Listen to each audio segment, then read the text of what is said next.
Hello, this is Tanyag with Tanyag Company. We're a business advising consulting firm. Been doing business in Hampton Roads in some fashion over 20 years. We provide results-driven consulting for small businesses by inspiring them to double their income and grow their business while creating the ideal lifestyle. Today we're doing what we call our talk for the first Friday. The first Friday is a monthly talk on the first Friday of each month from 11:31 at Simply Fresh Cafe Market and Town Center. It's open to realtors, real estate agents, mortgage professionals, P&C agents, title people, contractors, anyone or any business who works in the residential real estate sphere or the industry, or sometimes in the commercial. If they work in that industry, it is open invitation for them to come. This video I'm doing my actual video I do a month after I do my talk. The talk for this month is, let me pull it up really quickly.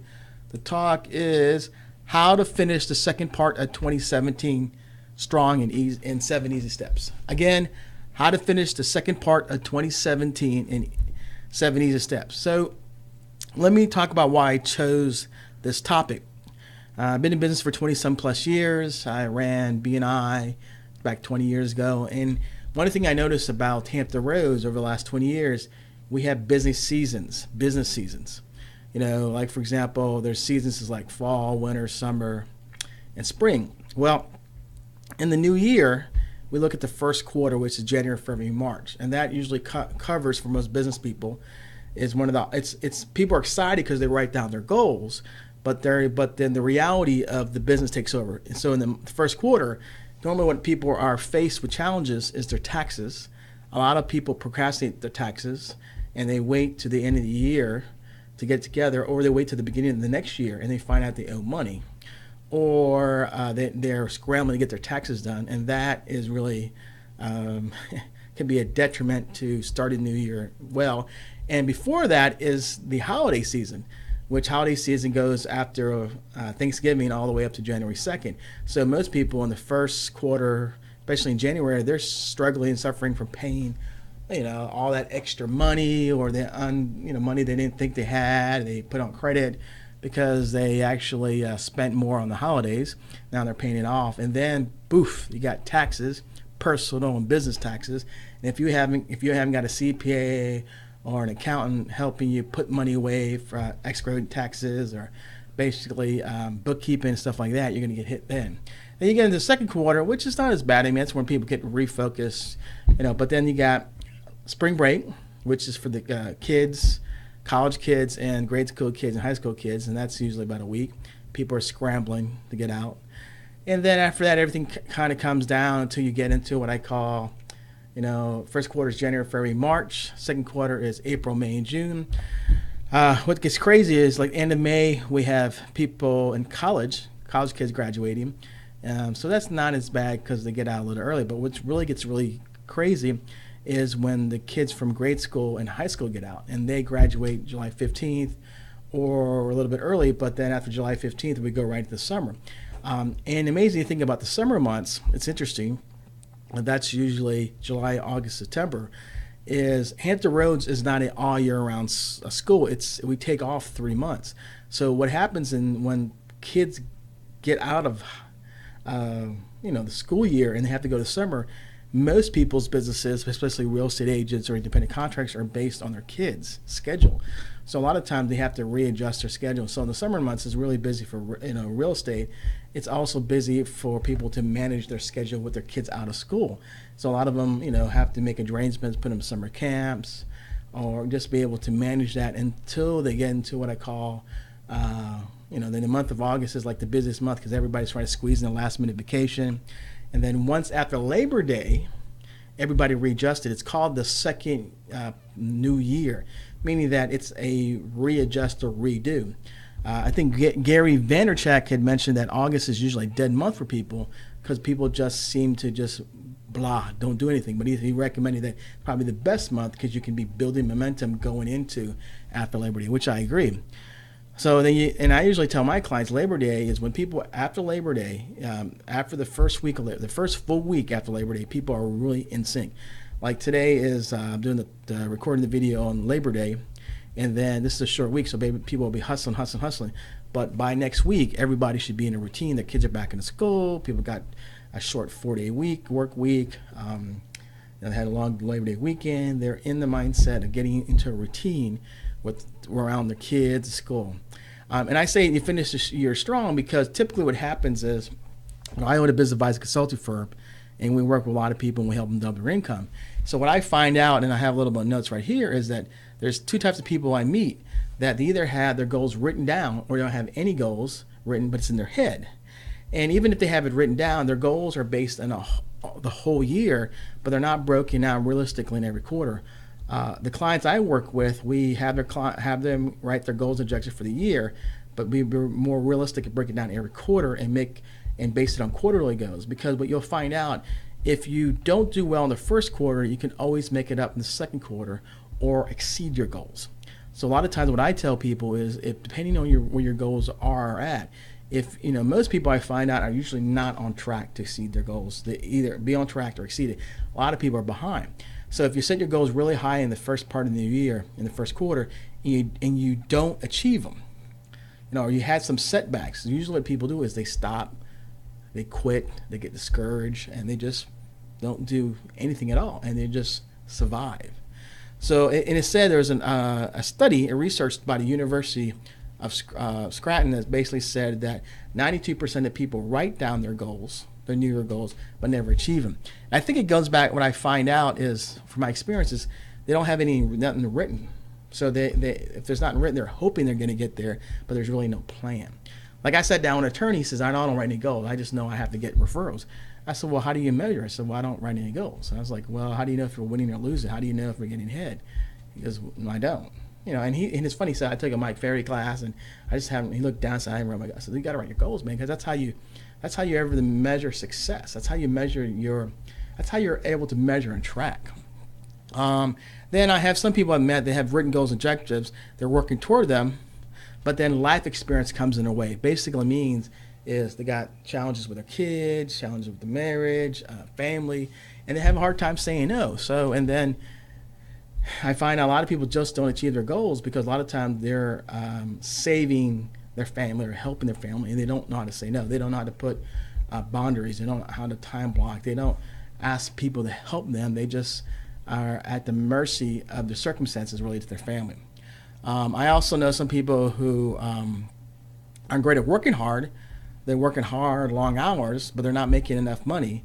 And I usually find that out is because usually they're not charging enough. Their business model, they're not targeting the right people, and eventually, you can work hard, but you're not effective because you're not.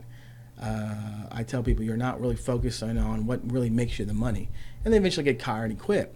Then I have some people who don't achieve their goals because they're not sure if they want to grow their business or not. They like the status quo, or they've been beat up so bad it's easier to survive than get out of your comfort zone.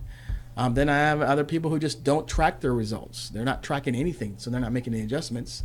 And it's also really difficult for people who have actually tasted success.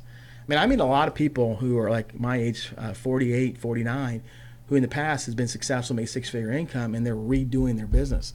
And they're tired of the BS, but they also know they got to redo it. And it becomes harder when you're 48, 49 because you've tasted success, but you weren't able to sustain it. So you're tired of the BS. Doesn't mean you don't want to work hard. It just means that means you're just frustrated because you wish you were already there.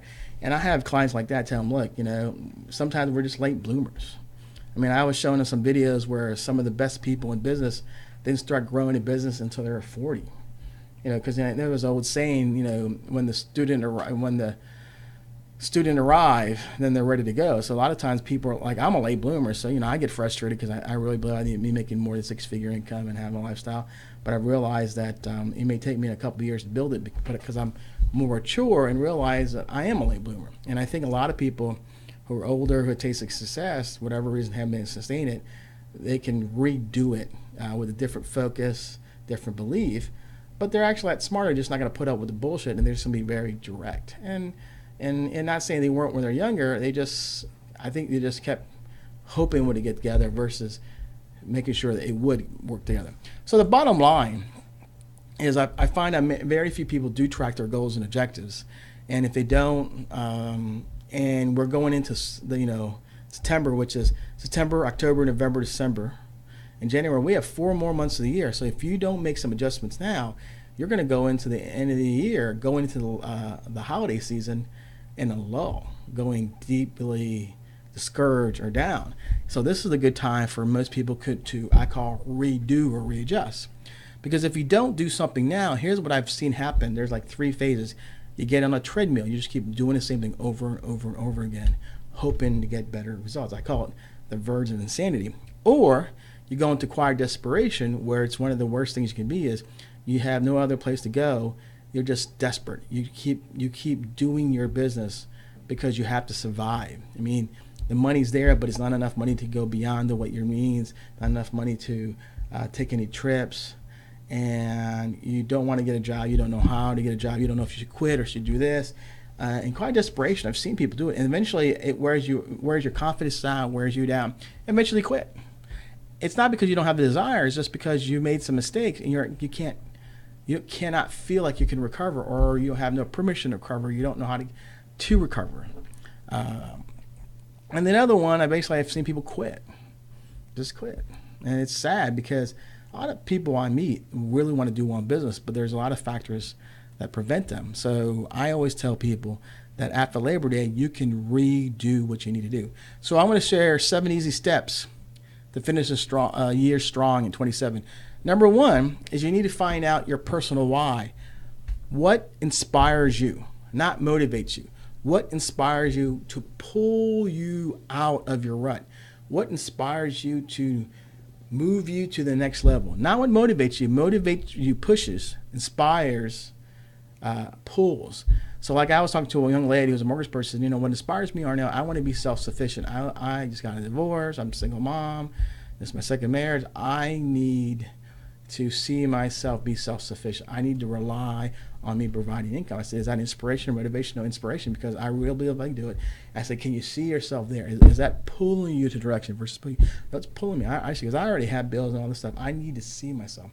I had a gentleman who basically said, Arnell, his inspiration is I want to take this trip because I see myself taking this company trip and being one of the top people in my company because I see myself there. I mean, and I want to take my kids on this cruise, my wife, my kids, something I want to do for them. I want to do something for them and prove to me that I can do it. And then, literally we worked like heck over a year, and the guy finished, I believe, I think it was 280 gross dealer commission, finished like December 25th, got it all in and able to take his trip because he saw himself that pulled him to the next level. You got to really figure out what drives you to inspire you, not what drives you to motivate you.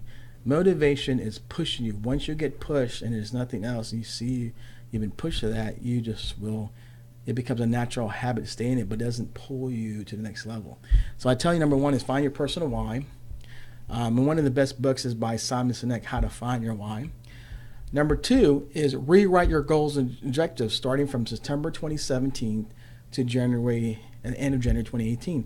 So what you do is you look at writing your goals for the next 4 months. And the really important objective of this is you're writing your goals to finish out your 2017 at the end of January 2018. The reason you're going to do that is because you want momentum going into 2018, not starting momentum. You don't want to be starting momentum in your business in January 2018 after everybody has already struggled and they're tired from the holidays, they got all these extra bills, and you're starting. Because it takes about 90 days to build momentum. And then once you have great momentum, you sustain it. So the best thing you do is, I tell my clients, is to write out their goals to extend to January, end of January. Because you want to build momentum, so rewrite, and when I tell people rewrite their goals is, what are the top 3 goals that you want to accomplish in your business, and break it down specifically over the next 4 months. Number 3, set up what I call a financial number that you want to achieve over the next 4 months. Like, for example, if you're doing $5,000 right now, in the next 4 months, I want to double that. So by the end of the 4th month, I want to do 10,000. So every single month you go 5, 7, 9, 11. You figure out the incremental successes, but you need to have a financial number, because you got to tie a number to your actual activity, because that number gives you the money to do all the things you want to do. Like I had a person who said, I want to buy a new car in a 4 months. I said, well, how much do you need to have? And we went through the budget, figured out they need to generate another $3,000 a month, put the money away, and then after the 4 months, and it's $12,000, you can put another down payment on the car. Or they can buy used, they can buy new, but that's what we figured out was best for them, and they went for it and they got it, because they figured out that they needed $3,000 extra a month. How many deals do we need to bring in? It was like 6 more deals, and we figured out a strategy, and a different strategy and tactics to do it. So you need to have a financial number. You have to tie in, here's my why, here's the income I need, right? There's a substantial income I need. And then we go into number 4, is break it down to measurable, achievable tasks. For example, like I have a workshop at the end of the month called September 27th, calling How to Double Your Income Without Spending Thousands without spending thousands on marketing. I'm going to share the 7 secrets of doubling your income that I've seen over the last 20 years. Well, if I want 40 people there, right? 40 people there, 40 people. So for me to get 40 people there, I'm going to have conversations with 80 people. So my my conversion rate is I talk to 80 people, 50% of them will come. All right, so why is that? Because I know if I get 40 people in the room, I get, if I talk to 80 people, 40 people in the room out of 40 people, say my conversion rate is about 25%, I may get 25% is 1/4. I may get 16 people that may want to take my double income. I just know if I get 40 people in the room, my conversion ratio is 30%, I get 12. If it's 50%, I get 20. So I just know that I have to make 80 dials. I have to talk to 80 people to get a 50% conversion ratio. So I'm actually writing down specifically a list of who I'm going to call and ask to come and ask them, give me yay or nay. I'm going to ask my people, my generosity network, can you send people to this workshop? I'm really going to push the envelope to get people there. And the interesting thing and why I'm going to do that is because I know when I have people in a room, 40 people, and I'm talking about double income, I'm going to get people to sign up.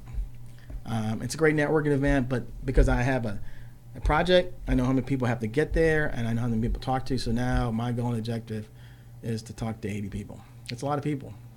If you look at it, I got less than 3 weeks, 21 days. I'm looking at probably about 4 people a day. And I already have 9 people who have registered online. So what I'm going to do right now is I'm going to call all those people and confirm and see if they're coming. So now I only need 31. So that means I need to talk to my 50% conversion ratio. I need to talk to 62 people. So as long as you know how many people to talk to, you can break it down to daily task. Number 5 is write down specific strategy and tactics that you're using in the next 4 months and be specific. Like, for example, for me and my company, we build our business off referrals, word of mouth, and testimonials. So my number 1 goal is to tell people my goal and objective is to give out 300 referrals and receive 150. So I'm tracking out how many referrals I'm introducing people to or referring them, and then tracking how many receive me. So one strategy I'm going to do is I'm literally going to have a workshop end of the month, get 40 people there. I'm going to have some social events. I'm going to that means I'm going to invite several people to give me referrals and thank them. And usually when I do that, I get business that way. Number 3, I'm going to go back to my generosity network and ask people, hey, I need your help. There's 3 ways you can help me. Can you get somebody to the workshop? Can you call somebody, talk to them, ask them yes? Can you forward the information? I'm going to ask my network to see if they can truly help me and see if they can get people there. Because, the interesting thing is once you know the number, the money you need to achieve, how many people you have to talk to, now you write down the strategy and tactics. Like I actually spent $30 on sponsoring my event on Facebook and see if I get any hits for that. I did that for the next 3 weeks. I even created an ad on Facebook to see if I get any RSVP. So I tried that. Then I even paid for an ad on this other thing called Eventsy, and I got 2 people off that. So, and then I'm going to post some stuff on these free sites, and then I'm a dial away. And my goal and objective is to get people there while still following up referrals. So the interesting thing is I know what I got to do because I already know my tactics and strategies. So for you to finish your year strong is you got to write down what's working, what I'm going to actually do and specifically do. Like if you're working your sphere of influence, what are you actually doing to get your sphere of influence? What are you, not just top of mind, what are you doing specifically? And you got to really do, because I usually tell people go back and look at what's worked for you last 6 months and double it. And that's still not enough to get you the number of people you need to talk to. Then you may need to talk to somebody to help you add in more activity. That's money generating, not to keep you busy. Like for example, do you make calls? Like this week I had 46 hours making phone calls. Number 6 is you need to review your calendar and make sure it's set up for business growth. And you have to do time blocking. So you have to block out time. Like one of the best systems I've seen in real estate is Michael Ferry, where he teaches people they block out phone calls from 9 to 12 Monday through Friday. So literally they're making calls to expireds, FISBOs, past clients, current clients, spirit influence. They're just calling for referrals. So you have to be able to. I did a workshop about a month ago on time management for business growth. And you got to block out your time. You really have to be able to say no to certain things that are not making you money. Say yes to things that you think you can. But a lot of times I tell people you have to be calling or seeing people. Calling people and ask them if they can introduce you or refer you, or would they come experience you, or following up on potential leads or referrals. Or number 2, go see people. That's one of the ways you can get business, is seeing people. And then number 7, set up some type of accountability system that holds you to your actions and keep you focused during this period in the next 4 months. Because in September, October, November, December, it's one of the busiest months because you can see a lot of people, especially in the holiday season, but it's one of the busiest months where you get distracted because you have life events, activities going on. I think today people are more distracted. So I recommend you got to pay an accountability system, get a coach, get an advisor. Talk to me or get somebody in your office, but you need somebody who's going to hold you accountable, because it's so easy today to get distracted. It is so easy not to stay focused because we're in a society of information, access to too much information, and you can get lost in looking at the information but not using or doing what you need to do to create activity. So my belief is you got to set up an accounting system, even if you got to invest money and time into it. For example, I spend $200 a month for a coaching program by Medicare Mayor called Catalyst. It helps me stay focused in giving referrals and introductions on a monthly basis. My referrals and introductions have increased probably most likely by 50%. And I just started tracking it recently in the last month. And last month I gave 11 introductions to one person in a company. I created a end of the social event, invited a bunch of clients, gave the people came at 10% off the event, and I know I think all 11 people in there will book with this guy. So if an average booking is 4 or 5 people, $2,500, $90. So you're looking at 11. He's probably gonna make $1,000 off the introduction. But that's not ongoing word of mouth, but ongoing referrals, introductions that way from the people I invited. So the idea is you got to set up accountability. I pay for accountability to keep me focused. So again, the 7 easy steps to finish strong.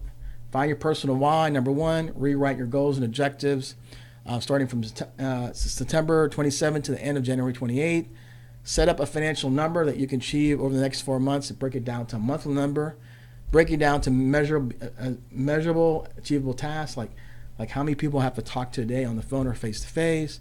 Write down specific strategies and tactics that you're going to use to generate business over the next 4 months.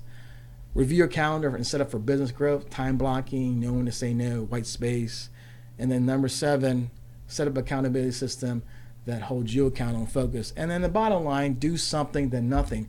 Because here's the thing, I hope and I have faith, I hope that you guys take this at heart, and I have faith that you'll actually implement this, because I hate to see you at the end of the year not rewriting your goals and take any of this information and you're slow. If you're slow in November and December, dang it, you're going to be slow in January, February, because it takes about 90 days to build momentum, and then it's easier to sustain momentum than start from scratch. And it's better to build momentum before the holiday season, because the one amazing thing is you'll meet a lot of people, you can follow up with them, and if they don't build business with the holiday, they'll probably do business with you at the 1st of January because you've already planted the seed.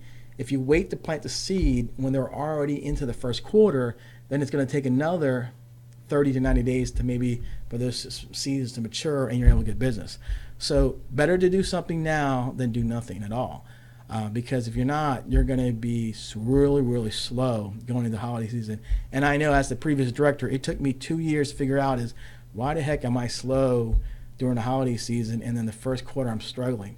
And when I rearranged and I focused over the holiday season to double my income and increase activity, my first quarter in the new year was so great. I made more money than I was going into the following year. To the new year, just with good momentum, good direction. People were excited, and we were all making money. Versus I just waited after September to take a breather and just slow down, and then the holiday season slowed me down, and then when I wanted to restart in January, I had no momentum. So at bottom line, do something, nothing. This is Arnell Tanyag with Tanyag Company. I hope this basically video on the 7 easy steps to finish strong was able to help you. If you have any questions, comments, please write in the comment section. If you want to have a conversation, talk to me about any of this, if you want to have a one-on-one, please don't hesitate to do that. I'm open to hear what you have or suggest. Again, thanks for listening. And if you have any questions, don't hesitate to comment. This is Arnell Tanyag with Tanyag Company. Thanks.